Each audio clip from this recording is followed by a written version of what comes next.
በቆሎ በቅዋ ቆንሽ ደረሰ በቆሎ በቅዬ በቅዋ ሰላም እንዴት ናችሁ?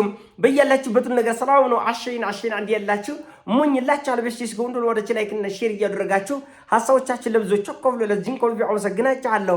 ሐሳብ ሲሞቻችሁ እንደልሞዳችሁ 3000 ላይክ እንድትገጭኝ በትትና አቆ ብዛችኋለሁ። ለዚህን ኮልቪ አመሰግናችኋለሁ።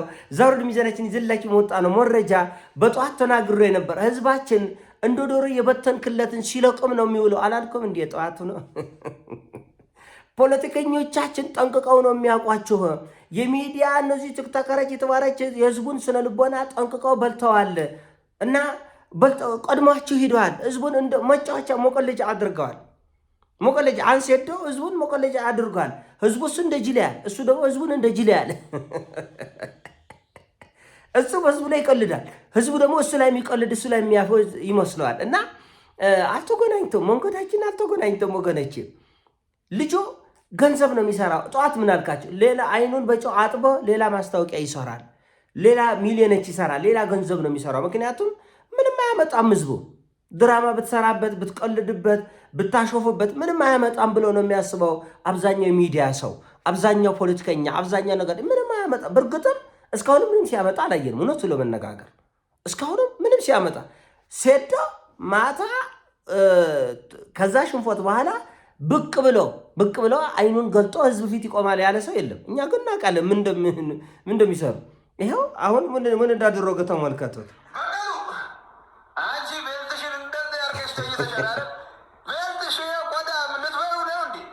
ላይቭ ነው ያለው። በነገራችን ላይ አሁን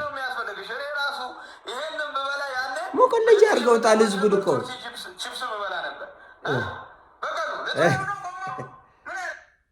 ይሄ 19,000 ሰው ቁጭ ብሎ ላይቭ እያየ ነው። 19,000 አይዝባችን 19,000 ሰው 19,000 ሰው የሰራው ማስታወቂያ ይሄው ማስታወቂያ በአንድ ቀን ውስጥ ነው።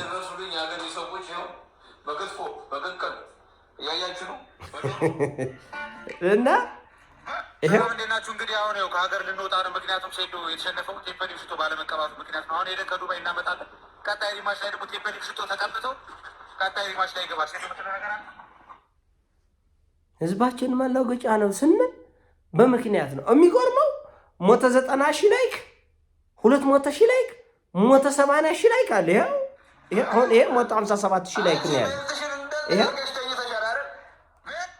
ይሄ እዚህ ጋር 172,000 ላይክ አለ። ሼሩን እየ ቁም ነገር ቢሆን ማንንም አይሰማም። ህዝቤ ነው ማለት ያለው ስለ ኢኮኖሚ፣ ስለ ፖለቲካ፣ ስለ ወታደራዊ እንቅስቃሴዎች በተዘግብ አይሰማህም ህዝቡ። መቀለጃ ይሆናል። ሞቀለጃ በቃ ዝም ብለህ እንደ ዶሮ ጥሬውን በትነህለት እሱን ሲለቅም ይውላል አልኩ። ዝም ብለህ ትንሽ የአጀንዳ ዝም ብለህ ስጠው። ከዛ እሱን ሲያኝክ ባዶ አንጀት እኮ ነው። ተናንተ ዘለ የሆነ አጀንዳ ስጠው። አሁን መግቢያ ላይ የሰማችሁት ሙዚቃ በቆሎ ቆንሽ ደረሰ ይላል። ትንሹ ትልቁ፣ የተማረ ያልተማረ፣ መሀይመው ትልቁ፣ ሁላችንም ቃል ከስናብደ በቆሎ እንደ ጅል ማለት ነው። እና እኔ እውነት ያሳዝነኛል፣ ህዝቡ ያሳዝነኛል። እውነቴ ነው የምላቸው። በቃ ጥቂት ጂኒየስ ያልሆንን ከጅሎች ትንሽ የምንሻል ደህና ጅሎች ህዝቡ ላይ ስንቀልድበት በቃ ህዝቡ ይቀልድበታል ዝም ብሎ። የለም በዓለም እንደዚህ ያለ ነገር ተደርጎም አይታወቅ። እና ራሳችሁን አክብሩ ወገኖቼ። ራሳችን ስታከብሩ ሌላው ሰው ያከብራችኋል። እኔ ኢትዮጵያ ውስጥ እንዲኖር የምፈልገው ህዝብ የሚፈራው ዩቲዩበር ወይም ቲክቶከር ሳይሆን ህዝብን የሚፈራ ቲክቶከር ነው መፈጠር ያለበት። ህዝብ የሚፈራው መንግስት ሳይሆን መንግስት የሚፈራው ህዝብ ነው መፈጠር ያለበት። ህዝብ የሚፈራቸው ተቋማት ሳይሆኑ ህዝብን የሚፈሩ ተቋማት ነው መገንባት ያለበት። ለዚህ ደግሞ ህዝብ ጠንካራ መሆን አለበት፣ አይምሮ መብሰል አለበት፣ ጂኒየስ መሆን አለበት። ብዙ ነገሮች ግራና ቀኝ ማየት፣ መፈተሽ፣ መመራመር፣ ማወቅ፣ መረዳት የሚችል መሆን አለበት። እና ደግሜ መናገር የምፈልገው ነገር ህዝባችን እባካችሁ መቀለጃ አትሆኑ። እባካችን እንዴት አድርጌ ፖለቲከኛ እንደዚህ ነው። አሁን ዝም ብለህ ጦርነት ስትገባለህ፣ ተጎዳደል ይልሃል፣ ትነሳለህ፣ ትጎዳደላለህ። ከዛም እርስ በርስ ትጨፋጨፋለህ፣ ንብረቱን ታወድማለህ፣ ህይወቱን ታጣለህ። ከአንተ ሞት በኋላ ድግስ አለ። እኔ ጌታ ህወሓትን አላየውም? ያን ሁሉ 1 ሚሊዮን ትግራዋይ ገብረው ቀጥታ ወደ ድግስ ነው ወደ ድግስ። አፍሪካ ውስጥ የትኛውም ጦርነት ይነሳ፣ በየትኛውም የአፍሪካ አገር ሂድ፣ ህዝቡ ያልቃል፣ ንብረት ይወድማል፣ ይቃጠላል። ከዛ በኋላ ፖለቲከኞች ይታረቃሉ፣ ሰላም ይወርዳል፣ አሸወይና ነው፣ ወይን ይጠጣል፣ ወይን ይቆዳል፣ ይጠጣል፣ ይጨፈራል፣ ጌዳውን ይባላል። ከአንተ ቀብር በኋላ ነው ግን ለምን አንተ ተከብሮማ ህይወትን አንተ ያላከበርከውን ህይወት ሌላ ሰው እንዲያከብርል፣ አንተ ያልተጠነቀቅለትን ገንዘብ ሌላ ሰው እንዲጠነቀቅል ለምን? ምን በወጣው እንዴ? አሁን እኮ ሳስበው አሁን ብዙ ጊዜ ሳስበው አሁንም ትንሽ ጭንቅላቴ ላይ ችግር ስላለ ስለሚቀፈኝ ነው እንጂ በዚህም በዛም በማስታወቂያ በአራዳም በፋራም በሐላሉም በሐራሙም ብዬ በበላ ይሻለኛል። ግን አይምሮዬ ስለከበደኝ ነው የተውኩ። መበላቱ አልቀረም። ህዝቡ ታው በዚህ ጉዳይ ተጠንቀቁ፣ በዚህ ጉዳይ ተጠንቀቁ። ህዝባችን እባክህ አትዘረፉብን፣ አትበላብን ብለን ስንናገር አይሰማም። ይሄን ጌታ ከዚህ ከጦፈ ቆሻሻ አይሰማም። እና ከእናንተ ሞት በኋላ ድግስ አለ፣ ሰርግ አለ። ከአንተ ሞት በኋላ ሰርግ አለ፣ ድግስ አለ። ያ ሁሉ ትግራዋይ እናት ጥቁር ለብሳ ጥቁር አፈር ላይ ነስነሳ በህይወቷ ካሉት በታች ከመቶት በላይ ሆና የተቀመጠች የትግራይ እናት የነ ደብረጽዮን የልጅ ፖለቲከኞች ግን ልጆቻቸው አውሮፓና አሜሪካ መሬት ጠቧቸዋል። የኔ ጌታ መሬት አቦይ ስብሃት ከፍተኛ ክትትል እያደረገ ያለው በ95 ዓመቱ በህይወት ለመኖር ነው። አሜሪካ ላይ አሉ የተባሉ ስፔሻሊስት ዶክተሮች፣ በዓለም አሉ የተባሉ ስፔሻሊስት ዶክተሮች እላዩ ላይ እየሸና አቦይ ስብሃት በህይወት ለማቆየት እየተሯሯጡ ነው። የትግራይ ልጆች በ15 በ16 በ17 በ18 በ19 በ20 ዓመት ጅብ እየበላቸው አይጎርማቸው? ጅብ በላቸው። በቃ ያን ሁሉ ወጣት በየቦታው ሬሳው በየቦታው ወደቀ። አይ ህዝብ ራስን ስታከብር ሌላ ያከብራል። እንዴት አንተ የተውኩን ነገር እኛ እንዴት አድርገን እናክብር?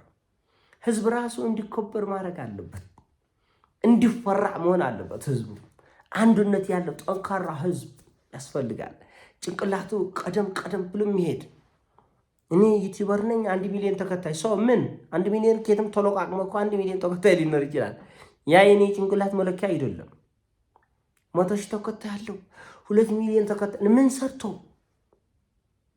ህዝብና ህዝብ አገዳድለ እኮ ይገኛል እኮ ህዝብ ዘርፋም ቢሆን እኮ ይገኛል እኮ ከሰው ላይም ይገዛል እኮ አትወቅ። አንድ ሰው በአንድ ቀን 3 ሚሊዮን ተከታይ ያለው ቲክቶክ ገጽ ወይም ደግሞ ዩቲዩብ ገጽ በመግዛት በአንድ ጊዜ ፌመስ መሆን ይችላል። ያ ግን የጭንቅላት መለኪያ አይደለም። የጭንቅላት መለኪያው ሰው ሆኖ መገኘት ነው። እና ህዝባችን እባክህ ራሱን አክብር፣ እባካችሁ እግዚአብሔር እንባቸው። ሰሞኑን ማርክ ሮቢዮ በአንድ መድረክ ላይ ተጠይቆ ነበርና የአሜሪካ የውጭ ጉዳይ ሚኒስተር ነው። ለምንድን ነው ያው እንደምታውቁት ሪፖርተሮች ሌላ ዓለም ላይ ጥጋበኞች ናቸውና ለምንድን ነው ግን በኢራን ላይ ጦርነት የጀመርከው አለ። እንደ አዲስ ማለት ነው። ዝም ብሎ በቃ ደስ ያለውን ጠየቀ። በቃ መብቱ ነው። ለምንድን ነው ግን በኢራን ላይ ጦርነት የጀመራችሁት አለ። አይ በኢራን ላይ ጦርነት የጀመርነው ኢራን ኒኩለር እያብላላች ስለሆነና ሰላማዊ ሰልፍ የወጡ ዜጎቿን እየገደለች ስለሆነ ነው አለ። ኦኬ ኒኩለር ስለታጠቀች ከሆነ ለምን ሰሜን ኮሪያን አትመቱም አለ። አይ ሰሜን ኮሪያማ አንዴ ታጥቃለች። አየህ ህዝብ መከበር ማለት እንደዚህ ነው። መፈራት እንደ ኢራን ህዝብ፣ እንደ ሰሜን ኮሪያ፣ እንደ ራሽያ፣ እንደ ቻይና መከበር። ራስን ስታከብር እኛ ሳንወድ በግድ እናከብራለን። ራሱን ከናቅ እኛ እንንቃለን። ይህን ጌታ በጣም ነው ምንነው፣ በእጥፍ ነው ምንንቅ። ስለዚህ እንድንፈራችሁ መሆን አለባችሁ። ህዝብ እንድንፈራት። አሁን እኔ ይጎርበኛል አንዳንድ ተቋማት ጋር ምናምን ሲሄድ፣ ኢቭን መንፈሳዊ ቦታዎች ላይ ምናምን ሲሄድ ሰዎች ይፈራሉ። እንዴ ይሄ ዩቱበር አይደለም እንዴ? ምን ሊሰራ መጣ ደግሞ ሊቆርጸና እንዴ ብሎም ይፈራሉ። መረጃ ይዘው ሊሄድ ነው እንዴ ብሎም ይፈራሉ። በውሸት መረጃ እናንተ የሰው ስም ማነሳ ከሆነ እኮ በህግ የምትጠይቁኝ ነው። እናንተ እኔ ልትፈራ ወይም ሌሎች የሚዲያ ሰዎች ልትፈሩ ሳይሆን እኛ ህዝብ ልንፈራ ነው የሚገባው።